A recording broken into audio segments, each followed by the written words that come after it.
Ang nag-iisang Di Manwa, Tagalog Recap. Dahil marami sa inyo ang may gustong ipagpatuloy ang pag-recap ng Murim login ay ipagpapatuloy na po natin to. Basta't i-comment nyo lang ang next, at paabuti natin ng mas higit pa sa 500 likes ang bawat video para tuloy-tuloy na ang pag-upload ng kwento ni Taekyung. Mula sa dalawang papalapit na barko ay umalingaw-ngaw ang sabay-sabay na mababangis na sigaw. Mamatay kayong lahat. Sigaw ng mga pirata, nakabaluktot sa malulupit na ngisi ang kanilang mga mukha habang mas marami pang palaso ang humagibis sa ere at tumama sa barko. Ngunit sa napakalaking barkong papalapit mula sa kabilang panig ay isang pamilyar na pulang watawat, kaparehong-kapareho ng ipinag-utos niyang itaas kanina, ang buong yabang na iwinagayway ng hangin. Doon na sumabog ang sigaw ng sindak mula sa barko ng mga umaatake. Isang speed ship, si Musong yan. Ang Water Dragon stronghold ng alyansa. Nang makita ng lalaki na biglang umatras ang mga barko ng kalaban ay nag-alab ang galit niya. Ang lalakas ng loob niyong tumakbo. Sigaw niya at wala nang sinabi pa. Bigla siyang tumalon palabas sa rehas ng barko, isang kisap mata lamang, at sumubsob sa nagngangalit na ilog. Naglaho sa ilalim ng alon na may malakas na lagaslas. Napatitig si Taekyung at napasinghap. Ayos lang bang mag-isa lang siyang sumugod? Wala siyang kalamangan sa tubig. Sabi niya, halatang nag-aalala at hindi makapaniwala. Walang emosyon na sumagot si Jabang, seryoso ka ba? Sa tingin mo ba ang isang tulisan na nabubuhay sa ilog ay hindi marunong lumaban sa tubig? Sinasabi nga ng mga tao na hindi siya matatalo sa ilalim ng tubig. At yun nga, habang lubog na lubog ang lalaki ay itinulak niya ang sarili pasulong sa kailaliman gamit ang isang napakalakas na sipa. Mariing na dagdag ni Jabang, mas mabuti pang mag-alala ka na lang sa iba. Puno ng matinding galit sa kapal ng mukha ng mga pirata. Tinipo ng lalaki ang kanyang nakakatakot na lakas, isang matingkad na asul na aura ang umikot sa kanyang katawan at halos magliwanag ang kanyang mga mata. Sa isang makapangyarihang talon ay pumailan lang siya sa ere na tila nilalabanan ng grabidad, at sa pagbaba niya ay pinakawalan niya ang sunod-sunod na bugso ng kumikislap na asul na enerhiya na humagibis patungo sa kubyerta ng barko ng kalaban. Nagsisigaw na ang mga pirata sa sakit at gulat, lubusang nabigla sa biglaan at mapanirang ganting atake, habang ang kanilang mga hiyaw ay umalingaw-ngaw sa ibabaw ng tubig. Pagkatapos ay marahan siyang lumapag, ang hubad niyang mga paa ay dumampi sa ibabaw ng ilog na walang tilamsik. Kundi parang tumama sa sulidong lupa. Ang mga piratang kalaban, matapos makabawi mula sa unang pagkabigla ay agad na gumanti. Paputukan niyo siya, panahin niyo, paslangin niyo, sigaw nila habang muling nagpapakawala ng sunod-sunod na palaso na humahagibis sa hangin, tuwirang nakatutok sa kanya. Ngunit handa ang lalaki, sa isang malakas na paghawi ng kanyang braso ay tila inutusan niya mismo ang tubig sa paligid niya. At biglang umangat ang isang dambuhalang alon, isang pader ng umiikot na bughaw na tubig na sinalag ang bawat paparating na palaso. Patuloy pang lumaki at lumakas ang alon hanggang sa bumagsak ito ng may napakalakas na puwersa sa mga barko ng kalaban, nagpasabog ng mga tilamsik na umabot sa langit at marahas na yumanig sa mga sasakyang pandagat. Dahil sa matuwid na galit ay nagliwanag ang katawan ng makapangyarihang lalaki sa matinding bughaw na aura, at kasabay ng isang mabangis na sigaw ay sumugod siya pababa mula sa kanyang platapormang tubig, sumubsob sa ilog na may nakabibinging bagsak, habang ang tubig ay sumabog palabas sa isang engrandeng at mapanirang pagsabog. Agad na may isang napakalakas na alon ng pinakawalang puwersa ang kumawala mula sa kanyang pinagbagsakan at bumangga sa pinakamalapit na barko ng mga pirata, na agad na nagkawatak-watak at nasira sa nakakatakot na bilis. Puno ang hangin ng tunog ng nagkakalasog-lasog na kahoy at sumasabog na tubig, ganap na kaguluhan. Ang barkong yun, na kanina lamang na isang mabigat na banta ay tuluyang naglaho, nilamon ng umiikot na bangungot na siya mismo ang lumikha, habang ang mga nagpira-pirasong tabla at maging ang walang malay na mga katawan ng pirata ay ibinabato ng alon bago tuluyang lumubog sa nagbubulang tubig. Sa natitirang barko ay isang lalaking nakagapos ang mga kamay, basang-basa ng pawis at takot ang mukha. Ang humagulgol, huwag niyo akong paslangin, sumusunod lang ako sa utos, ngunit syempre ay bingi ang kanyang mga daing. Sapagkat malamig na iniutos lamang ng makapangyarihang lalaki, itapon niyo sila sa mga isda, kaya may isang pirata na may malupit na tawa ang sumipa sa nakagapos na lalaki palabas ng kahoy na pantalan, pinabagsak siya sa nagngangalit na tubig habang humahalaklak pa at ginagaya ang kanyang biktima, sumusunod lang din ako sa utos. Nakatayo si Changpong na tila natigilan, hindi maialis ang tingin sa nakapangingilabot na tanawin, at halatang nanginginig ang kanyang buong katawan. Nakita ito ni Taekyong at sinabi, kahit nakarapat-dapat silang mamatay ay mahirap pa ring panoorin, hindi ba? Ipikit mo na lang ang mga mata mo. Sasabihin ko kapag tapos na ang lahat. Pinanood ni Changpong habang isa pang lalaking nakagapos ang kinaladkad patungo sa gilid at saka marahas na itinulak, bumagsak sa tubig na may mabigat na lagapak, kumunat ang noo ni Changpong habang may patak ng pawis na dumausdos sa kanyang mukha. Hindi, sabi niya, sinusubukan ko lang na sanayin ang sarili ko. Sa tabi niya ay tahimik ngunit matalim na minamasdan ni Jin Taekyong si Changpong, at bahagyang sumilay ang gulat sa kanyang mukha. Hindi ko inaasahang maririnig yun mula sa kanya, naisip ni Jin Taekyong habang bumabalik ang alaala, dati ay nahihirapan pa siya kahit sa tanawin ng dugo bago ang laban kay Bloodlord, marahil doon niya napagtanto na kailangan niyang magbago. Pinagmasdan ni Jin Taekyong si Changpong at tahimik na tumango sa isip, mabuti yun, kailangan niyang magbago para mabuhay sa Murim. Biglang may boses na pumutol sa madilim na atmosfera, ikaw na, Hwang Taegu.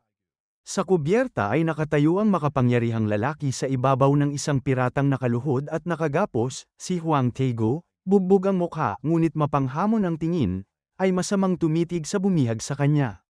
Wala akong sasabihin sa isang batang hangal na tulad mo. Dura niya na may halong mapait na pagmamataas, paslangin mo na lang ako. Sumagot ang makapangyarihang lalaki, matutupad ang hiling mo kahit na hindi mo sabihin na paslangin kita. Pero sabihin mo, bakit mo ito ginawa? Samantala, si Jabang na nanunood ay nakaramdam ng bahagyang pagkalito, nagtataka ako kung bakit siya narito, bulong niya habang inaalala ang naunang presensya ng lalaki, pero ngayon ay alam ko na. Tumawa ng magaspang si Hwang Taegu, anong kabobohang tanong? Sigaw niya, bandido ako, ano ang mali kung ang bandido ay magnakaw at pumaslang? Nagtanong lamang si Taekyong, ano? Lumapit si Jabang para magpaliwanag, ang Hwang Taegu na yan ay kilalang kilala sa pagiging marahas, ilang taon lang ang nakalipas ay hawak niya ang kapangyarihan sa ilog Yangtze sa Sichuan.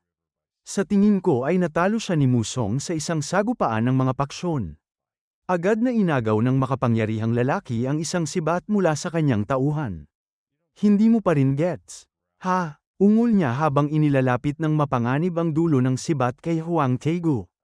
Dapat matagal na kitang pinaslang, dagdag niya sa mababa at nakakatakot na tinig, kasabay ng unti-unting pagbaba ng nakamamatay na sandata.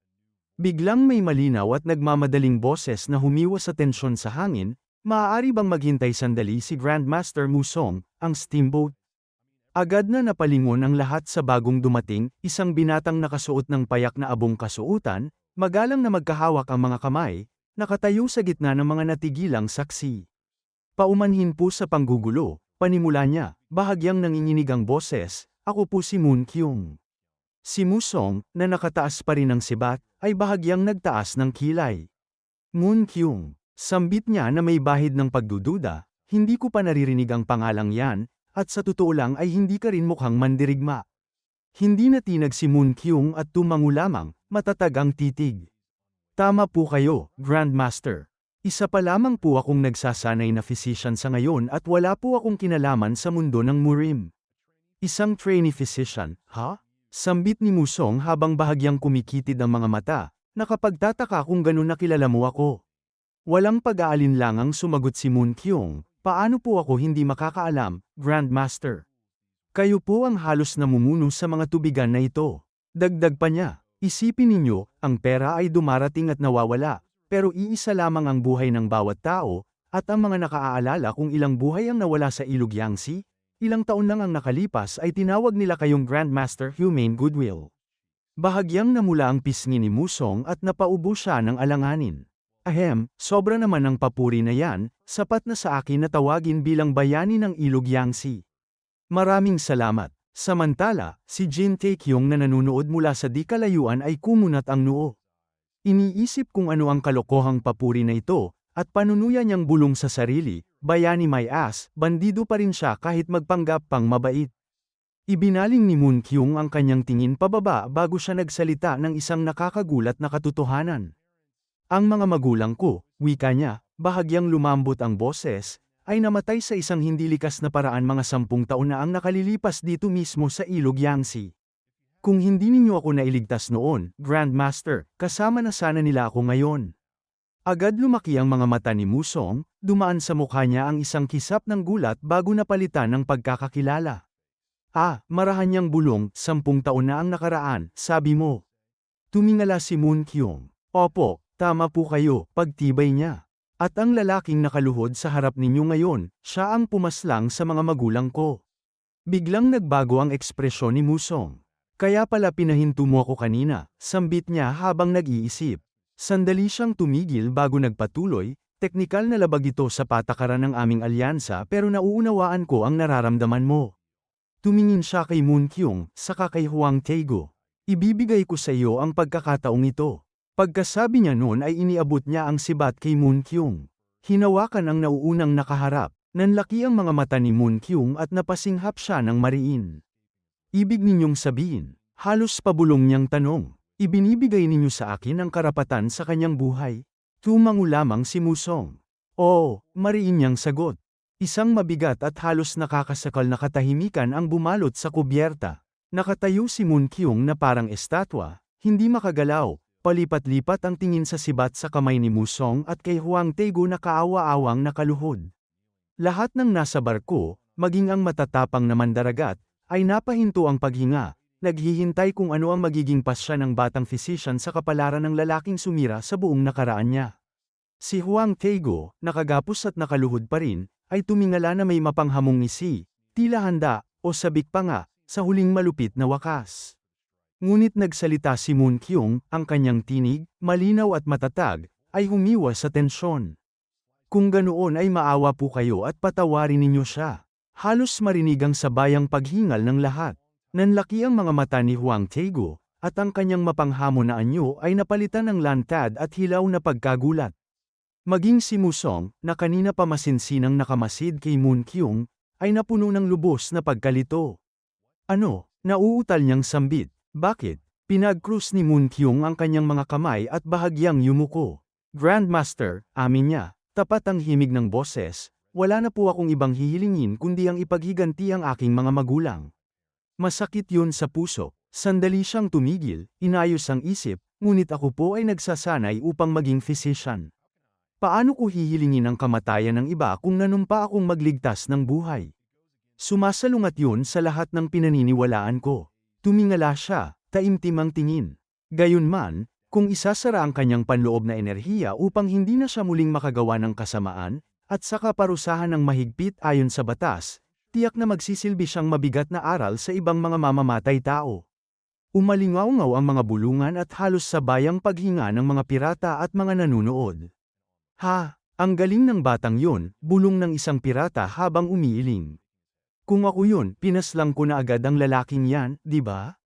Tango naman ng isa pa. Talagang edukado siya, siguradong magiging mahusay na physician. Tumingin si Musong sa bagsak na si Hwang Taego. Narinig mo yan, wika niya ng kalmado. Ano sa tingin mo? Si Hwang Taego, nagliliyab ang mga mata sa matinding galit, ay naglabas ng mababa at nakakatakot na halakhak. Babalik ako at pagpupunitin ko kayong lahat. Ngunit bago pa niya matapos ay mabilis na sumipa si Musong, isang tiyak at eksaktong sipa na tumama sa ibabang tiyan ni Hwang Taego.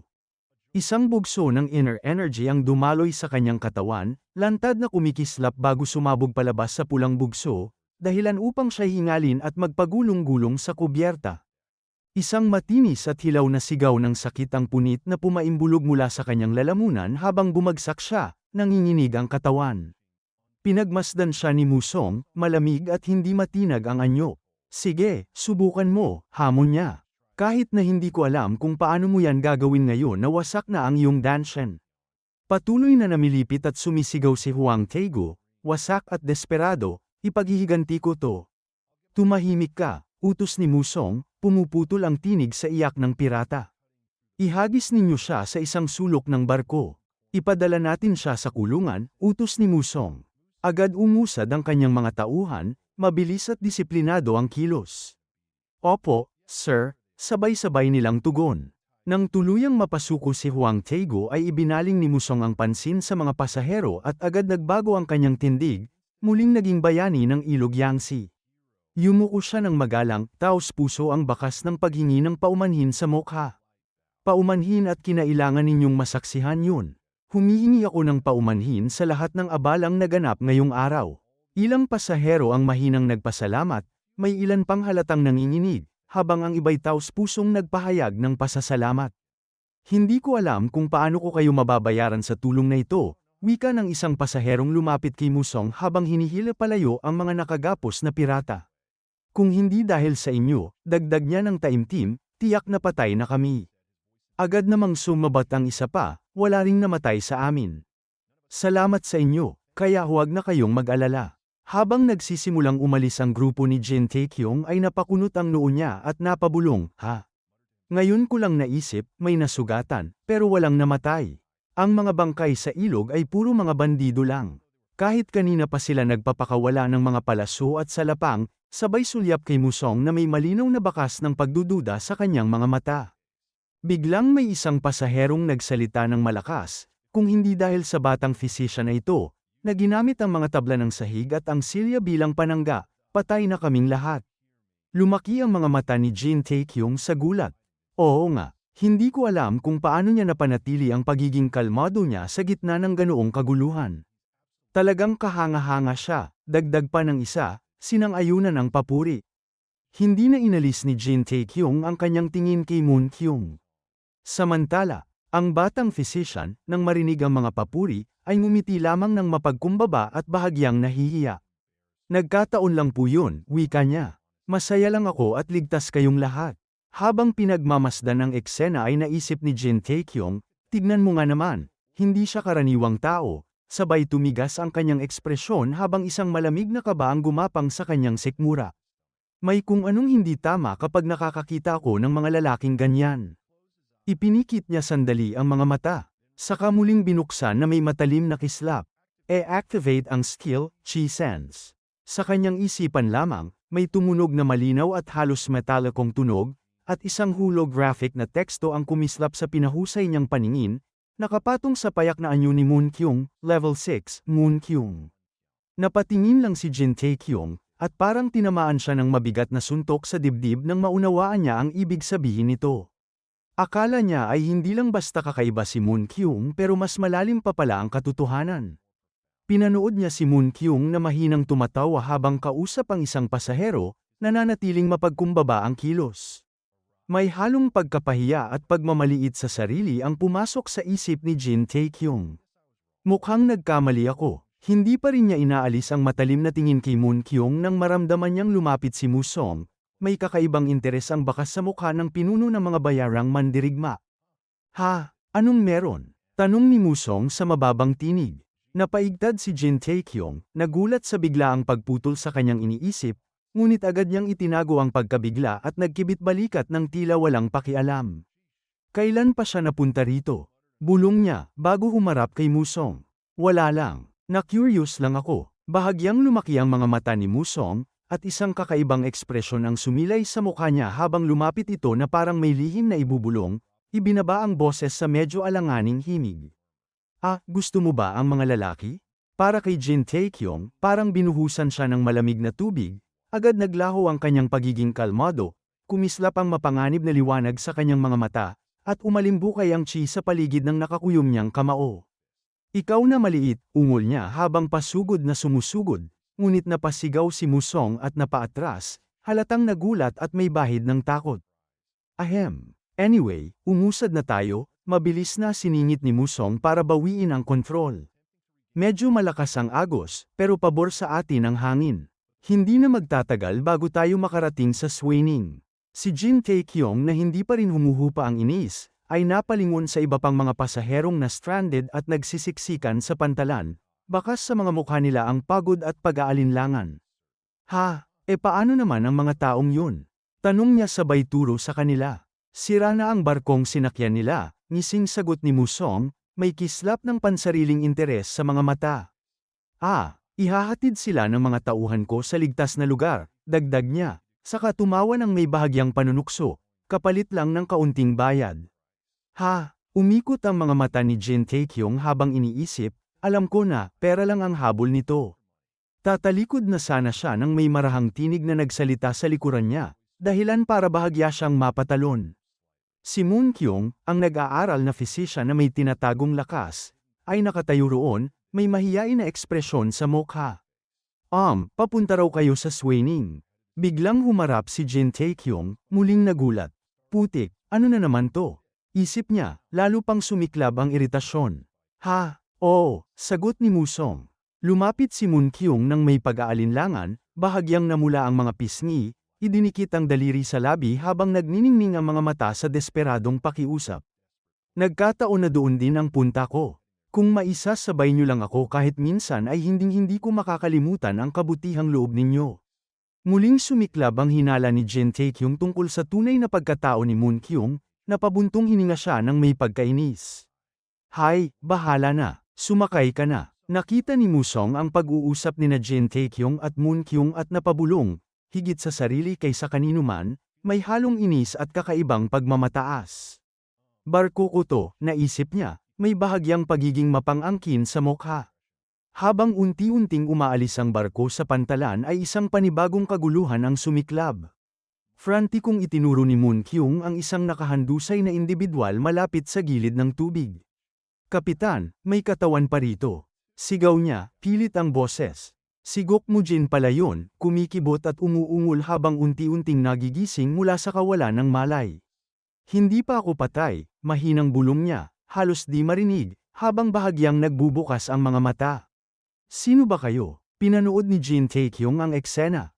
Muling bumabalik ang hinala sa kanyang isipan.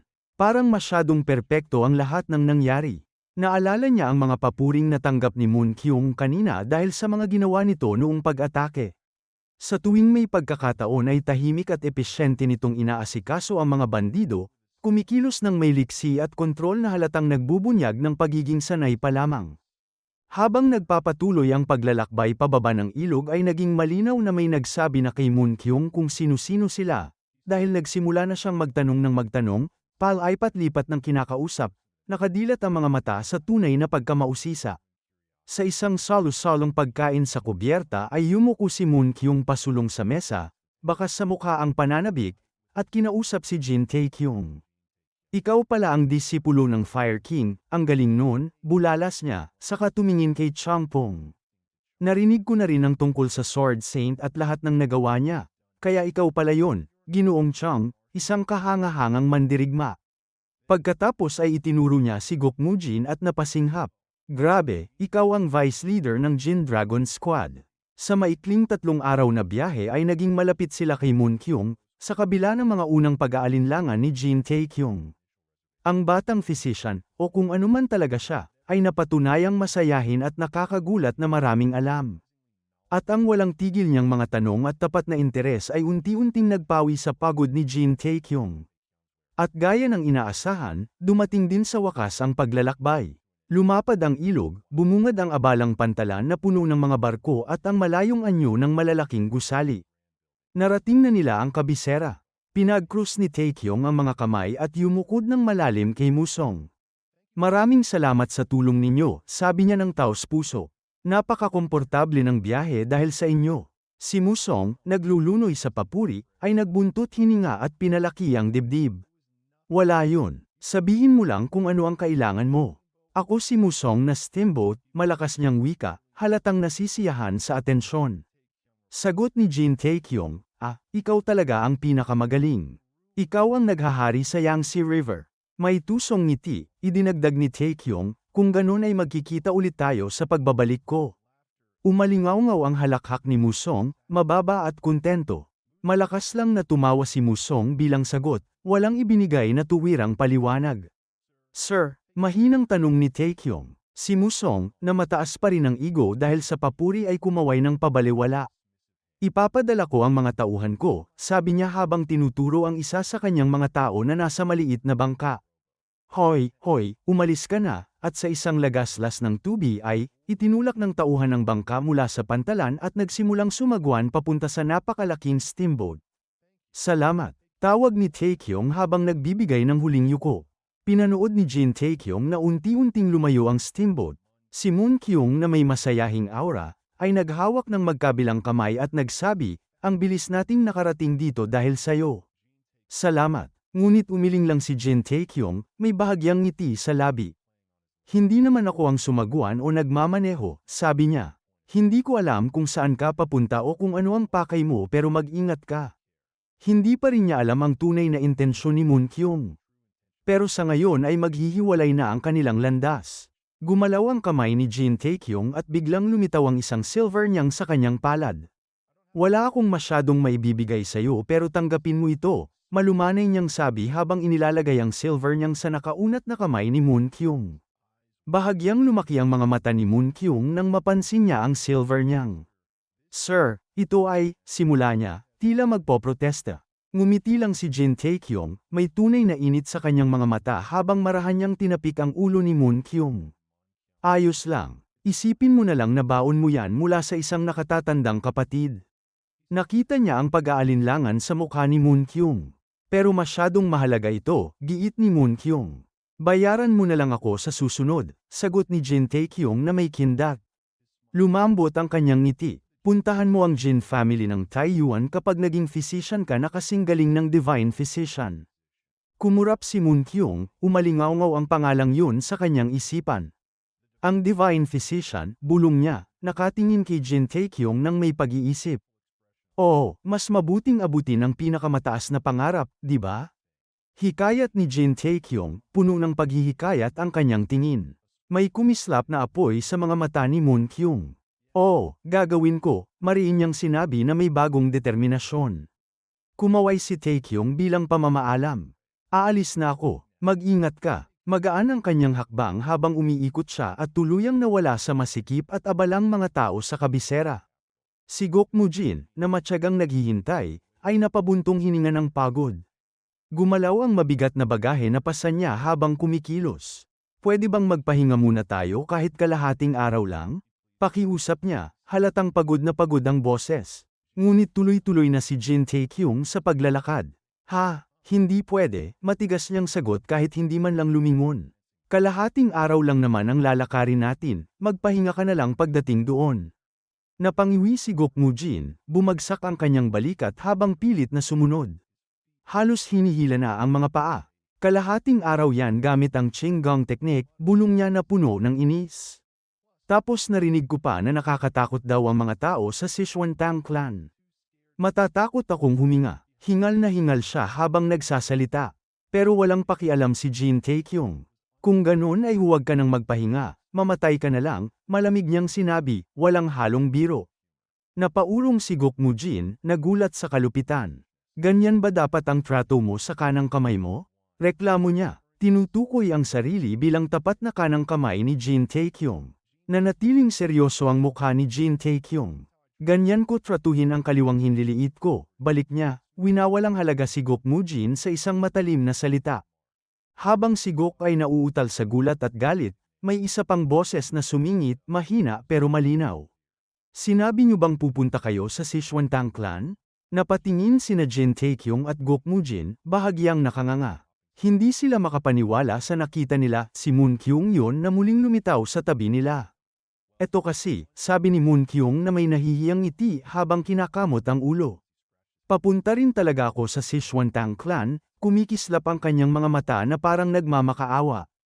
Kung pwede ninyo akong isama ay hinding-hindi ko makakalimutan ang ginawa ninyo para sa akin. Biglang naputol ang pagiging kalmado ni Jin Taekyong.